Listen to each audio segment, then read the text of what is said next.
చంద్ర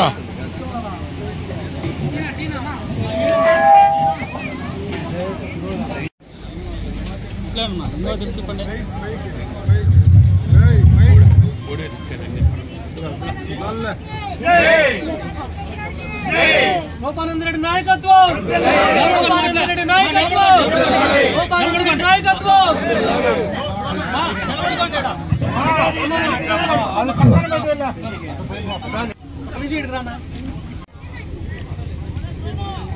Telugu Desam party కుటుంబ సభ్యులందరికీ కూడా ఈరోజు దాదివాళ్లపల్లి గ్రామ అదేవిధంగా బుజ్జవారపల్లి గ్రామ పంచాయతీ ద్వారా కూడా మీ అందరికీ స్వాగతం తెలియజేసుకుంటున్నాం.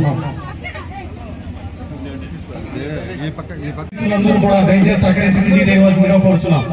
ఇప్పుడు ముఖ్య అతిథులు ముఖ్య నాయకులు అందరినీ నెక్స్ట్ నందలూరు సుబ్రహ్మణ్యం రెడ్డి దయచేసి స్టేజ్ మీదకి రావాలి. మన ప్రాంతాన్ని మన రైల్వే కోడూరు నియోజకవర్గాన్ని ఆంధ్ర రాష్ట్రంలో గణనీయంగా అభివృద్ధి అయినటువంటి స్థాయిలో ఏర్పాటు చేయడం కోసం రూపానందరెడ్డి గారికి మీ అందరి సాహిత్యుల చేయూతనిచ్చి ఇదే బాగాలేదు సార్. 40-50 మంది చనిపోయినారు. మీరు ఖచ్చితంగా దీన్ని హెల్ప్ చేయాలంటే ఆయన 90 కోట్లు ఇమీడియట్ గా శాంక్షన్ చేయడం జరిగింది. టెండర్స్ అయిపోయినాయి. మెడ్రాస్ వర్క్ వస్తుంది. రాబోయే 10-15 డేస్ లో వర్క్ కూడా పాత రోడ్డు కూడా స్టార్ట్ చేస్తారు. కొత్త 4 లైన్స్ రోడ్డు కూడా మన ఫారెస్ట్ క్లియరెన్స్ వచ్చింది. అక్టోబర్ 1 నుంచి ఖచ్చితంగా అది కూడా స్టార్ట్ చేస్తారు. రాబోయే 3 years లో 4 లైన్స్ రోడ్డు కూడా కంప్లీట్ చేయడం జరుగుతుంది. కోల్డ్ స్టోరేజ్ ఎప్పుడు ప్రారంభిస్తారు? కోల్డ్ స్టోరేజ్ రైతుల కోసం కోల్డ్ స్టోరేజ్ గురించి మన సమస్యలు మన మనోహర్ గారు వచ్చినప్పుడు చెప్పడం జరిగింది. మనం మంత్రి గారు అదేవిధంగా మన అచ్చెన్నాయుడికి చెప్పడం జరిగింది. ఖచ్చితంగా మనకు అవసరం, మన రైతులు బాగో చేయడానికి కోల్డ్ స్టోరేజ్ అనేది అవసరం. తప్పకుండా అది రాబోయే 6 months లోపల ఖచ్చితంగా అది కూడా నెరవేరుస్తాం. మొత్తానికి మేము ముఖంలో ఆనందం చూస్తుంటే బొజ్జారపల్లి నామినేషన్గా అయిపోయే విధంగా మీకు కనిపిస్తుందని మాకు అనిపిస్తుంది. దీనిపైన మీరు ఏ విధంగా అంటే మొత్తం బొజ్జారపల్లి కావచ్చు, అలాగే నియోజకవర్గంలో మన కొత్తపల్లి కావచ్చు, ఇట్లా పలు చోట్ల మీ రాకతో అంతా టీడీపీ మేము అయిపోయింది. ఇవన్నీ కూడా ఎటువంటి నామినేషన్ లేకుండా ఓన్లీ నామినేషన్ అయ్యేదానికి ఆస్కారం ఉందా? ఈరోజు 20 సంవత్సరాల తర్వాత ఎన్డీఏ కూటమి జనసేన అభ్యర్థులు నిలబెట్టిన మన కోడూరు పద్ధతి అది ఆ జన్మలో మేము దాన్ని మర్చిపోలేము. ఎందుకంటే ఎన్ని జన్మలు ఎక్కినా వాళ్ళ రుణం తీర్చుకోలేము. ఎందుకంటే 20 ఏళ్ళ తర్వాత గెలిపించారు కాబట్టి ఇక్కడ ప్రతి ఒక్క విషయంలోనూ కోడూరుకి మన ముఖ్యమంత్రి గారు ఏదైతే డిప్యూటీ ముఖ్యమంత్రి గారు అయితే మంచి అభిమానంగా కోడూరుకి అన్ని రకాల మనం పని చేయాలని వాళ్ళు చాలా సుముఖంగా ఉన్నారు. కాబట్టి ఇక వేరే పార్టీ రాకుండా చేయడానికి సంసిద్ధంగా ఉన్నాం.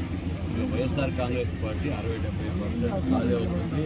మీరు చూస్తారు, ఒక 6 నెలలు 1 yearలో చూస్తారు. ఖచ్చితంగా ఎన్డీఏ కూటమి ఖచ్చితంగా గెలుస్తుంది. ఇక్కడ ఏ క్యాండిడేట్ ఎన్డీఏ కూటమి ఏ పార్టీ సింబల్ ఇచ్చినా టికెట్ ఇచ్చినా కూడా ఖచ్చితంగా గెలవడానికి ప్రజల అభిమానంతో తప్పకుండా గెలుస్తామని మనస్ఫూర్తిగా తెలియజేస్తాం. Thank you sir. Thank you. Joining ఉంటుంది. వైఎస్ఆర్ కాంగ్రెస్ పార్టీ లేదు, ఏ పార్టీ లేదు. ఎన్డీఏ కూటమి రైల్వే కోడూరులో పర్మనెంట్గా ఏ నియోజకవర్గంలో లేనట్టుగా మంచి మెజార్టీతో ఇక వేరే పార్టీ గెలవదండి. ఇక్కడ అంతా ప్రజలు అంత ఆశీర్వదిస్తున్నారు. తప్పకుండా ఎన్డీఏ పార్టీ ఎన్డీఏ గవర్నమెంట్ ఏదైతే ఉందో ఎన్డీఏ కూటమిలో ఎవరిని కంటెస్ట్ చేయించినా పెద్ద మెజార్టీతో గెలుస్తుంది. రాబోయే 30-40 సంవత్సరాలు వేరే పార్టీ రావడానికి ఆస్కారం లేకుండా ప్రజలు ఆశీర్వదిస్తున్నారు. వాళ్లకు ఏ విధమైన సమస్య వచ్చినా నేను దగ్గర నుండి చేయడానికి సిద్ధంగా ఉండాలని మనస్ఫూర్తిగా తెలియజేస్తాను. వైఎస్ఆర్ కాంగ్రెస్ పార్టీ పరిపాలించినప్పుడు ఈ పాయింట్ ఎప్పుడు రైజ్ చేయలేదు, కానీ ఇప్పుడు రైజ్ చేస్తున్నారు. మన ఎన్డీఏ గవర్నమెంట్ వచ్చిన తర్వాత ఇప్పటి వరకు 60-70 కోట్ల వరకు రోడ్డు వర్క్ చేయడం జరిగింది. ఈరోజు 22 కోట్ల వరకు స్టార్ట్ కాబోతుంది నెక్స్ట్ వీక్లో. ఇంకా 48 crores వర్క్స్ మన డిప్యూటీ సీఎం పవన్ కళ్యాణ్ గారి దగ్గర ఇవ్వడం జరిగింది. మన కోడూరు డ్రైనేజ్ వరకు 13 కోట్లు ఎస్టిమేట్ చేసి ఇవ్వడం జరిగింది. ఖచ్చితంగా 2-3 నెలల్లో శాంక్షన్ అవుతాయి. కోడూరుని ఆంధ్రప్రదేశ్లోని మొట్టమొదటి స్థానంలో చేయడానికి ప్రజల అభిమానంతో వాళ్ళ ఆశీర్వాదంతో తప్పకుండా నేను కష్టపడి పనిచేస్తానని సభ ముఖ్యంగా తెలియజేస్తున్నాను.